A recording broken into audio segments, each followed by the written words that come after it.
Bonjour, je vous souhaite une excellente année 2017. Alors pour commencer, je vous propose un cours sur les paroles rapportées. N'hésitez pas à faire pause ou à revenir en arrière sur les notions un peu plus délicates. Je vous laisse, à tout de suite. Les paroles rapportées, ce sont les discours directs, indirects libres et narrativisés. Commençons par le discours direct. Dans le discours direct, les paroles sont rapportées exactement comme elles ont été prononcées. Elles sont introduites par un verbe de parole, dire, affirmer, ajouter, demander, répondre. Il y en a tellement. Le verbe introducteur de parole est placé soit avant les paroles rapportées suivies de 2 points. Exemple, il répliqua : ouvrez les guillemets, j'arrive. Soit à la fin des paroles rapportées après une virgule, auquel cas il faudra penser à inverser le sujet et le verbe. Exemple, allons Dolphy, viens te changer, fit la mère en colère. Ou encore, à l'intérieur des paroles rapportées, dans une proposition incise, entre virgules, avec toujours inversion du sujet. Exemple, tu as un beau fusil, dit Max, le fils de l'ingénieur Weiss, fais voir. Là, ce sont des extraits de Dino Buzzati, un pauvre petit garçon. Qu'est-ce qui signale qu'on est en présence d'un discours direct? Les signes de ponctuation fortes, les 2 points, les guillemets qui encadrent les paroles rapportées, les tirets qui annoncent les changements de locuteur dans un dialogue, la ponctuation expressive, les points d'interrogation et les points d'exclamation, et enfin les marques d'oralité, les interjections, les onomatopées, comme zut, aïe, boum par exemple. Alors le système de temps utilisé dans le discours direct, c'est celui du présent, plus précisément du présent d'énonciation. L'énoncé est en effet un énoncé ancré dans la situation d'énonciation. Donc on retrouvera évidemment le temps du présent, mais aussi le futur, le passé composé, l'imparfait, le conditionnel, notamment. Passons maintenant à la présence des déictiques. Les déictiques sont des mots qui n'ont de sens qu'en contexte.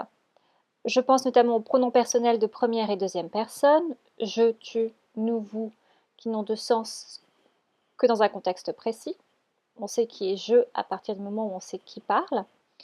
Et on peut aussi parler des adjectifs possessifs ou des déterminants possessifs, mon, ton, tes, etc. Alors les adverbes de lieu et de temps qui sont utilisés dans le discours direct sont ici, maintenant, aujourd'hui, hier, demain par exemple. Enfin, quel est l'effet produit par le discours direct? Alors, il permet de rendre le récit plus vivant, de découvrir le caractère d'un personnage, sa condition sociale, et de donner un effet de réel. Passons maintenant au discours indirect, ou DI. Les paroles sont rapportées indirectement, comme son nom l'indique, à l'aide de subordonnés compléments d'objets. Elles sont introduites par un verbe de parole et sont rapportées par des subordonnés conjonctifs complétifs lorsque les paroles prononcées sont des phrases déclaratives. Elles peuvent également prendre la forme d'un groupe infinitif. Exemple, la mère en colère demanda à Dolphy qu'il vienne se changer. La mère en colère demanda à Dolphy de venir se changer. On trouvera des subordonnées conjonctives interrogatives indirectes lorsque les paroles rapportées sont des interrogations. Exemple, tu viens, demanda-t-il au discours direct, se transforme en il demanda s'il venait au discours indirect. Comme vous pouvez l'apercevoir, nous avons changé le temps verbal à l'intérieur des paroles rapportées. Nous expliquerons pourquoi dans un instant. Passons justement aux autres changements au discours indirect par rapport au discours direct. Nous avons donc la suppression de différents éléments, la ponctuation expressive notamment, les 2 points, les guillemets, les marques d'oralité. Il y a un changement également concernant les pronoms personnels, les déterminants possessifs, les adverbes de temps et de lieu et les temps verbaux. Alors les pronoms et déterminants possessifs de première et deuxième personne se transforment en général en pronoms à la troisième personne.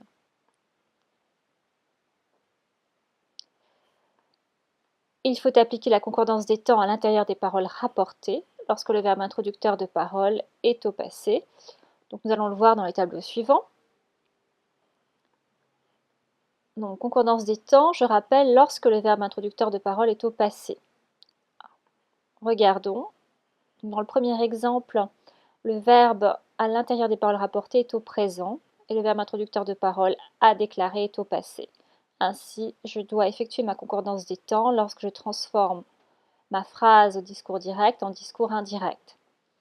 On a il a déclaré j'ai faim. Et bien on a ensuite il a déclaré qu'il avait faim. Même chose pour le passé composé à l'intérieur des paroles rapportées, il se transforme en plus que parfait. J'ai eu faim, il avait eu faim. Pour le futur, j'aurai faim, il se transforme en futur dans le passé, c'est-à-dire conditionnel. Il a déclaré qu'il aurait faim. Et pour l'imparfait ou le conditionnel, il n'y a pas de changement. Il a déclaré j'avais faim, il a déclaré j'aurais faim, il a déclaré qu'il avait ou qu'il aurait faim. Passons maintenant aux adverbes de temps et de lieu. Alors, les adverbes de temps et de lieu au discours direct se transforment au discours indirect. Ici devient là, maintenant devient à ce moment-là, aujourd'hui devient ce jour-là, hier la veille, demain le lendemain. On peut donner un exemple à l'oral. Il déclara, ouvrez les guillemets, hier j'ai été à la piscine. Il déclara, donc si je passe au discours indirect, il déclara qu'il avait été hier. Eh bien, hier se transforme en la veille à la piscine. Il déclara qu'il avait été la veille à la piscine. Voilà pour le discours indirect. Passons à présent à un autre type de discours, le discours indirect libre. C'est une troisième façon utilisée surtout en littérature de rapporter les paroles des personnages. Il sert à reproduire soit les paroles qu'un personnage s'adresse à lui-même, on peut dans ce cas effectivement parler d'un monologue intérieur, le lecteur entre ainsi dans la conscience du personnage, soit ce sont des paroles qu'il prononce réellement, et c'est cette ambiguïté, les paroles ont-elles été prononcées, qui en fait la richesse. Il emprunte des caractéristiques au discours direct et au discours indirect. Regardons le tableau suivant. Alors au discours direct, il reprend sa ponctuation expressive, les marques d'oralité, les adverbes de temps et de lieu. Les paroles rapportées ne sont pas subordonnées.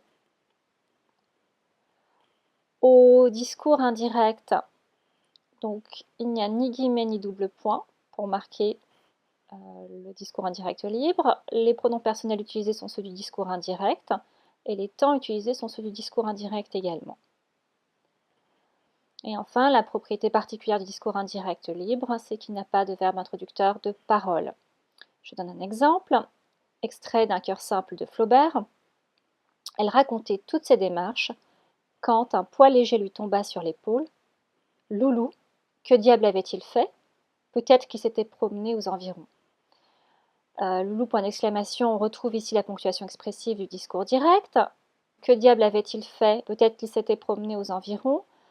On retrouve les temps verbaux du discours indirect. Et donc on a effectivement ce mélange des deux types de discours et évidemment pas de verbe introducteur de parole ici. Passons maintenant au dernier discours, le discours narrativisé. Ce sont des paroles qui ne rapportent pas en détail les propos que le personnage a effectivement tenus, mais qui en restituent l'essentiel, parfois en les résumant. On les reconnaît à la présence d'un verbe ou d'un autre mot qui évoque une activité de parole, raconter, décrire par exemple. Le narrateur y recourt pour éviter les répétitions, les banalités ou pour accélérer le rythme du récit. Je donne encore un exemple issu d'un cœur simple de Flaubert. À ceux qui ne connaissaient pas le perroquet, elle en faisait la description. Donc ici, inutile de décrire à nouveau le perroquet. Ceci est résumé dans la formule. Elle en faisait la description. Voilà, c'était les paroles rapportées. Vous pouvez passer maintenant aux exercices d'application sur la deuxième vidéo. Bon travail et à très bientôt pour de nouvelles aventures.